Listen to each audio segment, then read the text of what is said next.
The Hollywood Adventure of Gomer Pyle. The golden sun of California began to set over the bustling streets of Hollywood, casting long, elegant shadows across the grand facade of the movie studio. Private Gomer Pyle stood there, his eyes wide with a sense of wonder that only a soul as pure as his could possess. To him, every palm tree seemed to tell a story, and every passing car carried the promise of a dream. He turned to his companion, the ever-stern Sergeant Carter, with a smile that could brighten the darkest barracks.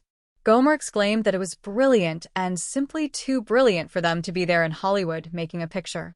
He asked the sergeant if he was not thrilled by their surroundings. Sergeant Carter, however, remained a fortress of practicality. He adjusted his cap and looked around with a skeptical eye, stating that as far as he was concerned, it was merely a job. They had been sent there to do a job, and that was the end of it. But Gomer would not be deterred by such pragmatism. He pressed on, asking again if the sergeant did not feel any thrill at all just being in the heart of the movie capital. The sergeant sighed, a sound of weary patience, and told Gomer that it was all tinsel. He explained that it was not real and was entirely phony, comparing it to a Barnum and Bailey world. Gomer considered this for a moment, nodding slowly. He admitted that might be true, but then he asked if the sergeant would like to go to the commissary with him to collect some autographs. Sergeant Carter snapped back that he was not interested in that sort of thing. Suddenly, Gomer pointed toward the distance, shouting that he saw Omar Sharif. The sergeant immediately lost his composure, frantically asking where the star was. Gomer realized his mistake, and the sergeant grumbled that it was not Omar Sharif at all. He informed the private that Omar was currently on location in Warsaw, starring in the Paderewski story. While the two Marines navigated the studio lot, a different kind of drama was unfolding nearby. Paula Prevost, a glamorous actress with a worried expression, sat with her manager, Mr. Krasner. The manager lamented their rotten luck, explaining that they had a great part ready for her that could have doubled her salary overnight. However, the law was the law, and her visa was set to expire next Wednesday. Unless she found a way to stay, she would have to leave the country. There was only one way to remain, and they both knew what it was. Paula sighed, acknowledging that she had to marry an American. She complained that she had been trying to do just that, but Mr. Krasner urged her not to be so choosy. He told her she would have to take anyone who would have her, describing it as a temporary arrangement or a marriage of convenience. Paula wondered where they would find a person who would let himself be used for such a scheme. At that very moment, Gomer Pyle approached their table, his face beaming with admiration. He apologized for intruding but asked if the lady was indeed Paula Prevost. When she confirmed her identity, Gomer was overcome with joy. He asked if it would be too much trouble to have her autograph for someone named Gomer. He explained that he was Gomer Pyle, a Marine involved in the movie they were filming. Paula smiled graciously as she signed the paper. Gomer began to reminisce about a film where she played a gypsy girl. He told her that he could not believe the ending where the leading man gave her up to marry a rich girl. Gomer sincerely told her that he felt anyone would have preferred her character. Paula was touched by his genuine kindness, asking if he really felt that way. Gomer affirmed that even though her character represented evil in the story, he believed any man would prefer her in real life. Paula thanked him deeply, and Gomer departed, promising to treasure the autograph forever.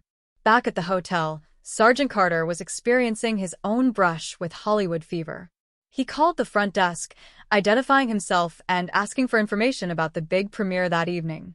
He clarified that he did not expect a ticket to the event itself, but wanted to know where he could find a bleacher seat to watch the stars arrive. He felt it was something he ought to see. Gomer entered the room as the sergeant was on the phone. The private mentioned a bus tour that drove past the theater, but the sergeant dismissed the idea, claiming he had his own private contacts. He then called the USO, trying to secure a good place near the curb to stand. While the sergeant was on hold, the room phone rang. Gomer answered it and was stunned to hear the voice of Paula Prevost on the other end.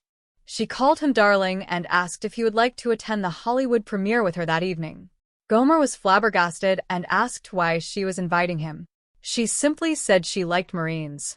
Gomer asked her to hold on for a minute and turned to the sergeant, who was still arguing with the USO representative. The sergeant was frustrated by the long wait and the crowds, but he did not realize that Gomer was talking to the very star he admired. Eventually, Gomer confirmed the plans with Paula. She told him to be in front of the hotel at 8 o'clock, and she would pick him up. After she hung up, Gomer excitedly told the sergeant that they were going to be picked up by Paula Prevost. The evening of the premiere was a whirlwind of lights and luxury. They sat at a high-end restaurant with Mr. Krasner. Gomer felt like he was living a Cinderella story. Mr. Krasner told Gomer that it was Paula's idea to invite him because she liked him the moment he asked for her autograph. Paula then took Gomer aside and told him that something happened to her when they met. She looked into his eyes and said she loved him. Gomer was shocked, pointing out that they barely knew each other. Paula countered by asking how well one knows someone in a dream. She mentioned a small gesture Gomer had made in the theater, giving her the top of the popcorn where all the butter was. She claimed she could be very happy with a man like him and even mentioned the word marriage. Gomer, ever the gentleman, was flattered but admitted he already had a girlfriend named Bunny back home. Just then, Sergeant Carter appeared at the restaurant. Gomer invited him over, and the sergeant was starstruck.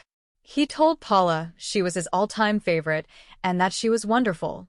However, the sergeant soon had to leave to return to the hotel. Later that night, the sergeant woke Gomer up in a state of pure euphoria. He told Gomer that he was not dreaming and that he and Paula Prevost were engaged. Gomer was confused, reminding the sergeant that they had just met. The sergeant explained that Hollywood people did not think like others. If they liked someone, they married them immediately. He believed Paula saw him as a strong, powerful father figure. He planned to fly to Las Vegas on Sunday morning to be married. The next morning, the sergeant was in high spirits, wearing fancy Russian pajamas and preparing for his new life. Gomer, however, was worried. He spoke with his friend Duke, who suggested that Paula might just need a temporary husband for legal reasons and would leave the sergeant once her problems were solved. Gomer did not want to believe people could be so cynical. Gomer decided to speak with Paula at the commissary. He asked her if she was sincere about marrying the sergeant. He spoke glowingly of Sergeant Carter, calling him a wonderful man and explaining that this would not be a typical Hollywood marriage. He told her that the sergeant would want to start a family and stay together forever, through thick and thin, until death. The thought of a permanent, traditional marriage seemed to startle Paula. She realized that Gomer and the sergeant took the vows very seriously. She thanked Gomer for the talk and hurried away. Later, Gomer went to the sergeant's room with the mail. There was a package from Bunny, the sergeant's girlfriend from home. It contained a salami. The sergeant was feeling sentimental about Bunny, but was still waiting for a call from Paula. When he finally got through to Mr. Krasner, he received some shocking news.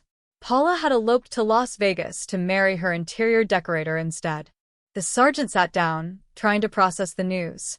Gomer tried to comfort him, suggesting that perhaps it was for the best because Paula was clearly the type to marry in haste. The sergeant agreed, returning to his philosophy that the town was made of tinsel and phony people.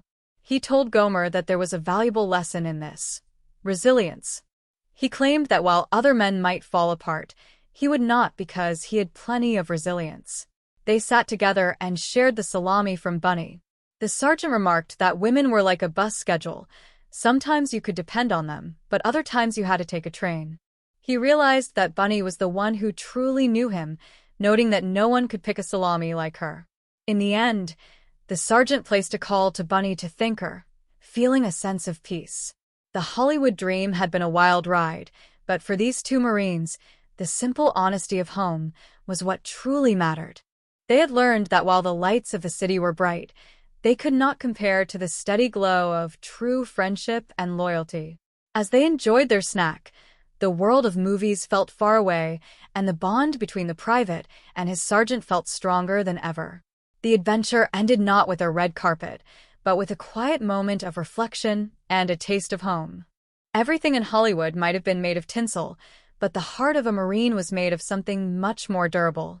They were ready to return to their duties, carrying with them a story they would tell for years to come, about the time they almost married into royalty and discovered that happiness was waiting for them all along. The sun rose over the studio lots the next day, shining on the sets and the props, but Gomer and the sergeant were already looking forward to the next chapter of their lives, grateful for the lessons learned and the laughter shared in the land of make-believe.